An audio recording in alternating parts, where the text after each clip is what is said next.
All right, folks. Next video. And beer number 2. All right. So last time I talked about some masculine traits that a masculine man has, or traits that masculine men have. Not what they should have, what they do have. So let me get back to my freaking Google Keep. Where the heck is it? It went away. Oh, there it is. Man, every time I turn on this laptop, there's a new update and there's something. It's throwing me off. All right. So I had a long day at work today. It was a 13-hour day. Oh my God. But yeah, here's the thing. It's SmackDown night. It's Friday and WWE SmackDown is going to be on. I can't watch it until tomorrow because I have to wake up at 11 o'clock at night to get to work by midnight. And then I am all the way in Twin Falls, Idaho by 4 in the morning. And then I make 2 deliveries and I come back home. That's my job. That's all I do. Easy job. And it keeps me in pretty good shape. Like I've already, I started getting a little bit of a pudge because I was on the road all the time, and that's going away. Like I need to get back in the gym and start lifting weights again, though. So that's going to be part of what we're going to talk about here in actually the second topic. So last video, we covered the first 5 traits, which was stop apologizing, be unapologetic, be direct, dress neatly, be kind, be observant. Those were the first 5. So we're starting with number 6 today. So we're starting with number 6. And if you're confused where the other 5, well, all you got to do is go on my channel, man, and subscribe while you're here and look down one video and you'll see part 1. This is part 2. We're going in order. Remember, it's a Netflix miniseries. Brandflix and chill. I'm a little more energetic today than I was last time because I had an energy drink on the way back. I was tired. All right. So number 6 is, this one's a little bit complicated because I have a problem with parts of the red pill community. But the one thing that I do kind of agree with mostly is stoicism. And any masculine man is going to be a little bit stoic. And what I mean by that is some of these videos that teach stoicism can be a little toxic. Really, what I prefer people look at when they want to be stoic or learning about stoicism is more just the cool, calm, collected guy. You know, the one, like going back to what I talked about before, was be observant. That's part of stoicism, is being observant and not running your mouth all the time, not acting a fool, and just knowing what's going on around you, for one. But 2, not letting everybody know what you're thinking all the time. And I know I talk about what I think all the time on this channel, but that's go away notification. That's a little different. What I mean is, we're men. We think about crazy shit all the time. We're always running through different scenarios in our heads. We always got, here's a problem I got that I can't solve right now. What do I do about it? If I can't do anything about it, then I'm not going to worry about it. And, you'll get, it's especially women, they want to get in your head. They want to be in your head at all times. And when they do that, they don't like it. When you finally open up and let them in, they don't like it. They don't know how to handle it. So you can't do this. If you need to talk to somebody, if you're thinking about hurting yourself or someone else, then yeah, you need to talk. Find a therapist, talk to a friend. Hell, talk to me somehow. I don't know how you would other than the comments, but hey, do it. Talk to somebody if it's getting to that point. But if it's just like, I don't know how I'm going to make enough money to afford my life. I have a decent job, so I don't really have that much of a problem with that anymore. I used to.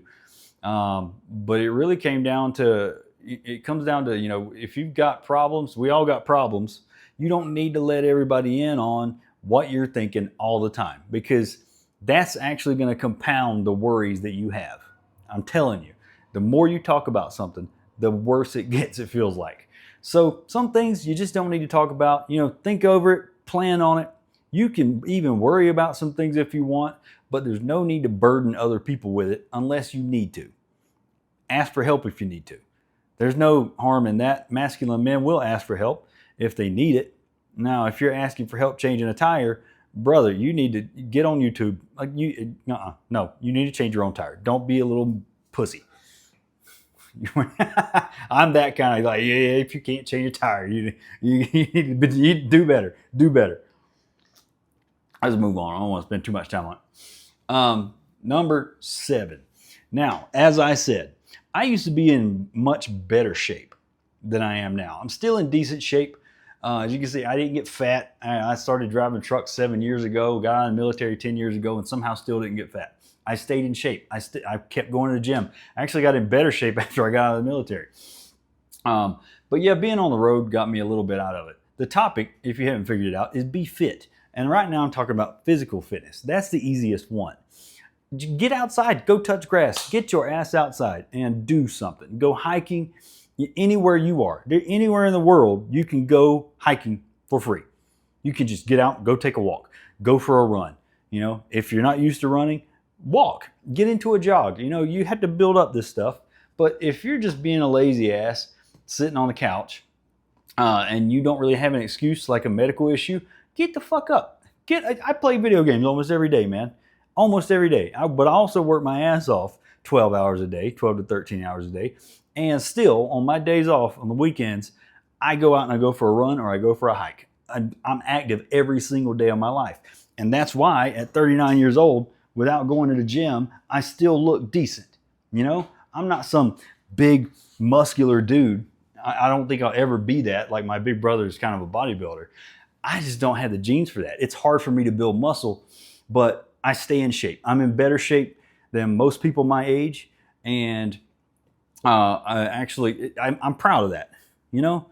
And it's because I keep that mindset. Stay physically fit. I'm skipping ahead of myself. Physical fitness, that's the easy one. Join a gym. You know, you can join gyms are, you know, can be expensive, but exercise is free. You can get down and do 5-6 push-ups just in a few seconds, you know. Do push-ups every night before bed. Do sit-ups. You can do something to keep your body in shape. And also stretch. I am so bad about this, not stretching. Stretch. I'm telling you, when you get to my age, you can pop an Achilles tendon just like that. You can pop a rotator cuff, something. And I've never done that, and it terrifies me. That's part of why I didn't go snowboarding last year, was because I knew that my body had gotten just worn down on the road and it wasn't in shape anymore. And I didn't want to go out there and blow my knee out or something like that. So I'm in better shape this year, so I probably will go snowboarding this year. So boom. Now, on the topic of fitness, moving on is it's not just physically fit, but mentally fit and emotionally fit. And no, those are not the same thing. I know somebody in the comments is going to be down there like, mental and emotional are the same thing. No, they're not the same thing. Mental is, how do I word this? Well, I'll go with the emotional one first because that one's actually easier to explain. But the emotionally fit is being in control of your emotions. That's also easy. You make the decision to act on your anger or your frustrations or your worries or your sadness or whatever. You always make the decision to act on that. You can't control your feelings, but you can control your actions that your feelings might incite or inspire. You try to turn that into positivity at all times. If you feel frustrated, try to turn it into a positive thing. You know, there's times where I'm on the road and people piss me off, man. People just cut you off. People don't know how to merge. Oh my God, that's the biggest thing. People do not know how to merge when there's a big truck, and I'm always the big truck. So they piss me off. It pisses me off every time. But I don't act on that. I don't act angry. I might give a like, what, really? Like, I'll do that. But I used to be the kind of person that would just like blow up. I would start cursing. I would flip people off. I don't do that anymore. There's no reason to do that. You can cause more issues. You're actually distracting yourself on the road if you do stuff like that. And in any case, if you act on your anger, you're distracting yourself and you're wearing yourself out.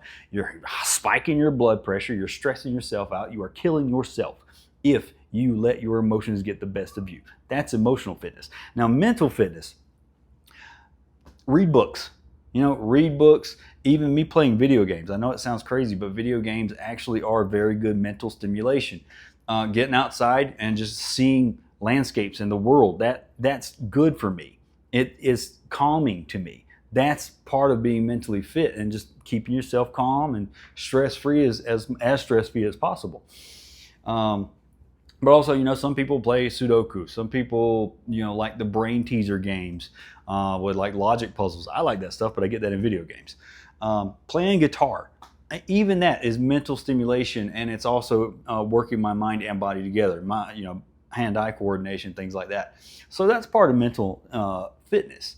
And the more you do that, the more you challenge yourself mentally, the more you work your brain, you can actually stave off Alzheimer's and other neurological diseases just by doing that. And it will help you live longer and healthier. Boom. Number 8, do not allow disrespect.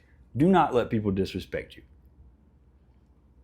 Now, if you do something stupid and somebody disrespects you because you actually showed them that you didn't deserve respect, that's on you. That's your fault, man.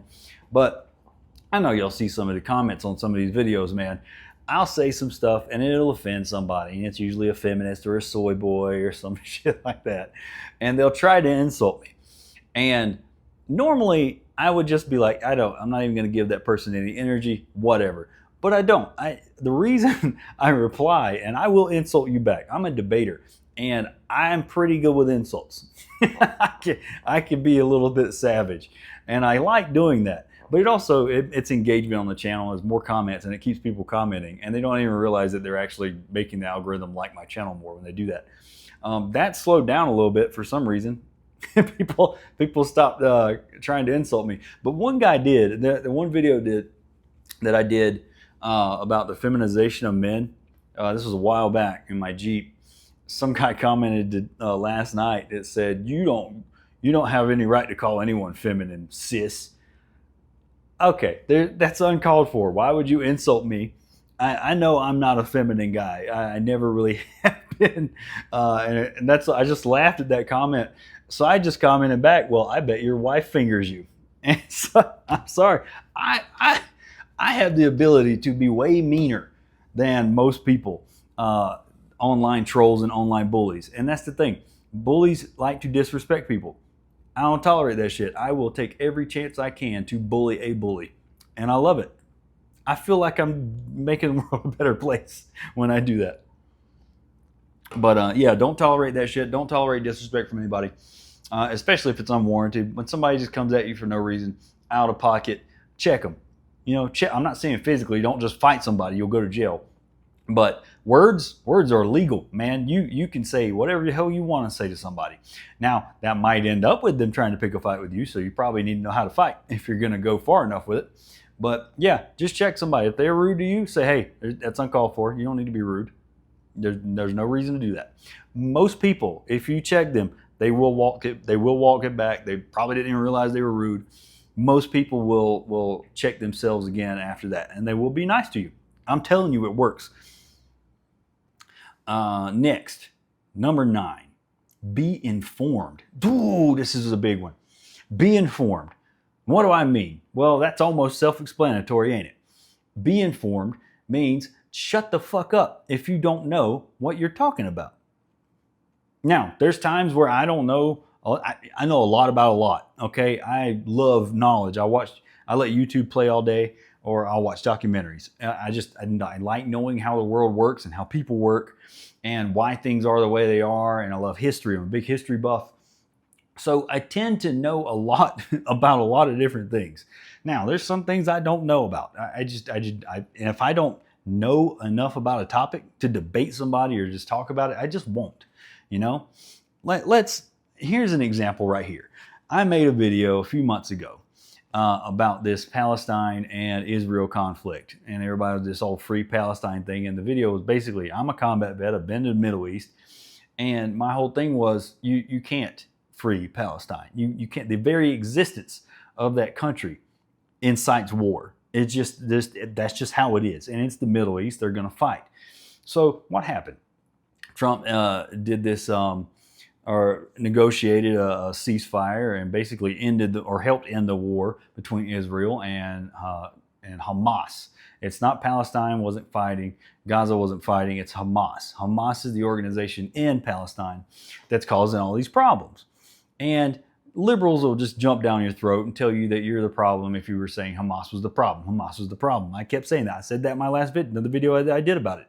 So what happened? The ceasefire happened. Israel withdrew, gave all the hostages out, or let go of all the hostages.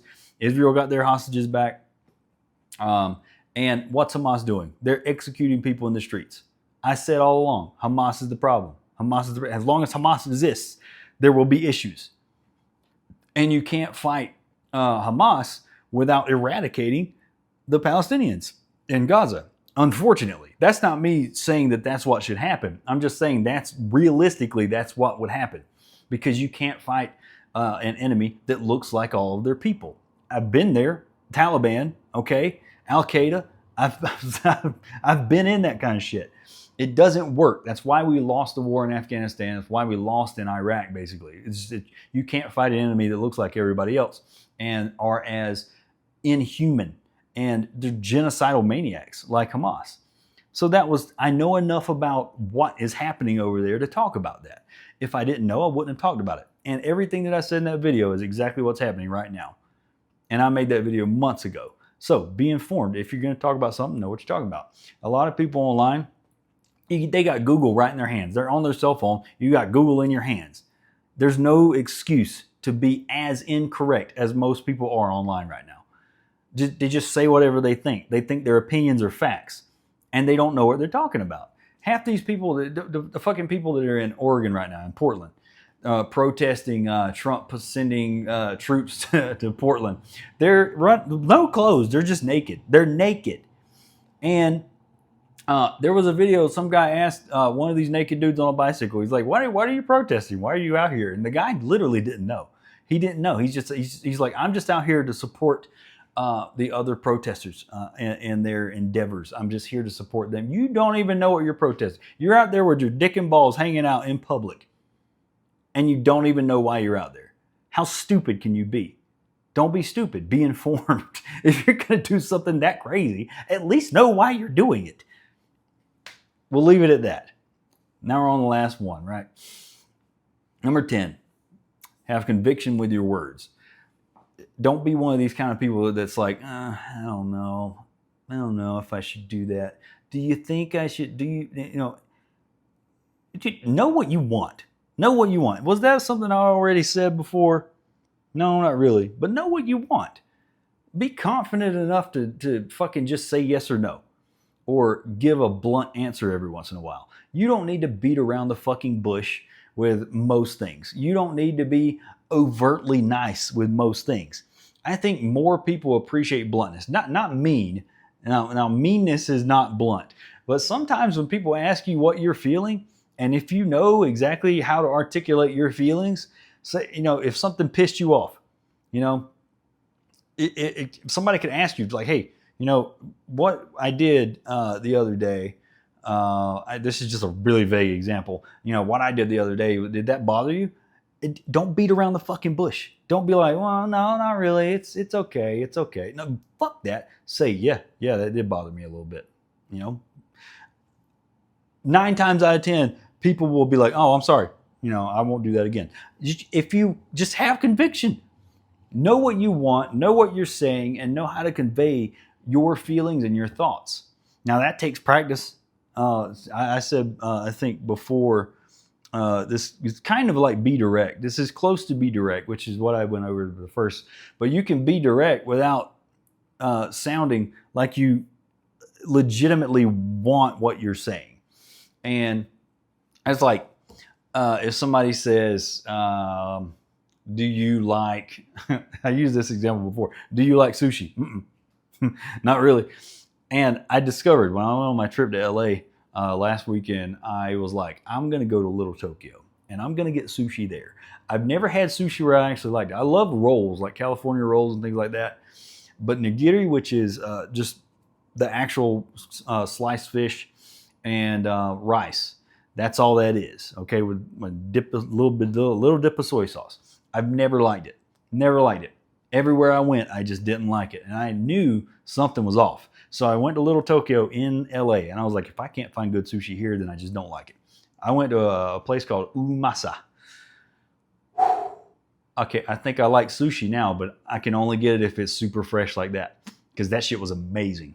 It was so good. So if somebody asks me, do you like sushi? I'm still going to say no. Unless I go to LA and get it there, or probably Japan. You know, it's got to be super fresh, and I'm super picky about it. So I'm probably not going to get sushi here in Utah ever again. So that's the thing. Just, you know, have conviction with your words. We'll do the next 5 on the next video. That's it for today, because it's time to relax. Y'all have a good one.